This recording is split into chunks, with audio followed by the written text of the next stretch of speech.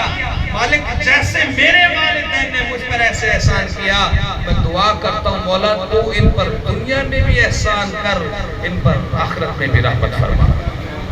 یہ رب چاہتا ہے۔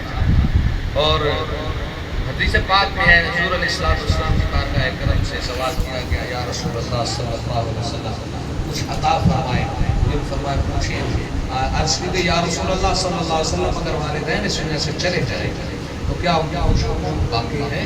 انسان اس کے لیے کچھ کر سکتا ہے؟ سرکار نے فرمایا ہاں ان کے کچھ حقوق باقی ہیں۔ تو عرض کیا یا رسول اللہ کیا حقوق ہے صلی اللہ علیہ وسلم؟ حضور علیہ السلام ارشاد فرمایا پہلا حق یہ ہے کہ ان کی تجہیز و تدفین کی جائے اچھے طریقے سے۔ دوسرے نمبر پر ان پر اگر کسی کا قرض ہے تو وہ قرض ادا کیا جائے۔ تیسرے نمبر پر فرمایا اگر انہوں نے کسی سے کوئی وعدے کیے ہیں نا تو وہ وعدے پورے کیے جائیں۔ فرمایا اگر انہوں نے کوئی وصیت کی ہے تو وصیت پوری کی جائے۔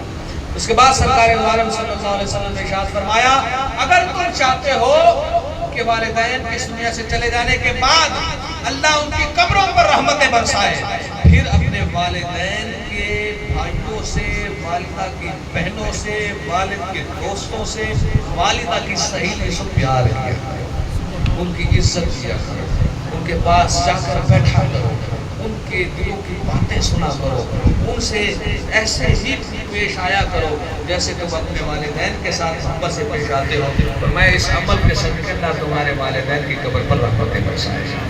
پر سرکار دو عالم صلی اللہ علیہ وسلم نے تو پھر اپنے پیاروں کی یاد کو منا کے دکھایا۔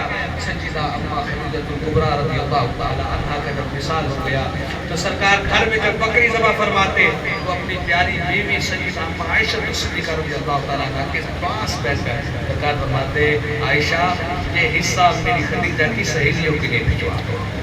کیوں؟ اس لیے کہ وہ خدیجہ کی سہیلیاں ہیں اور سرکار کو ان سے بڑا پیار تھا۔ انہیں سرکار کی بارگاہ میں انہوں نے اپنا مال جان ہر چیز کو قربان کر دیا۔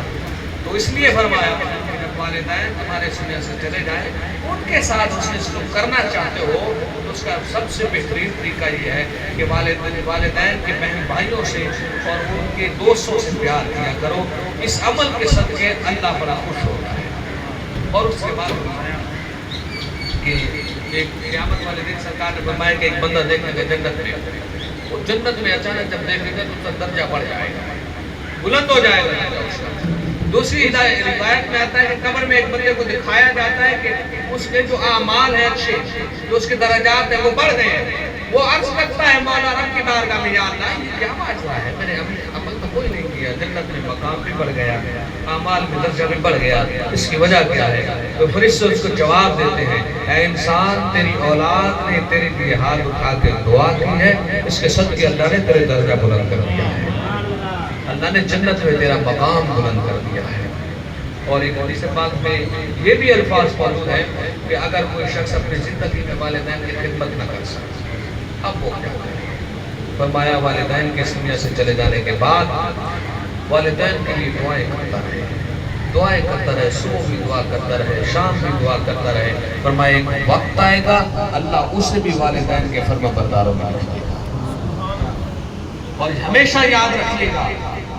اللہ رب العزت نے ارشاد فرمایا کہ ان دونوں میں سے جب کوئی ایک بڑھاپے کو پہنچ جائے تو ان کے سامنے فلا تقل لہما اف، ان کے سامنے اف تک نہ کرو۔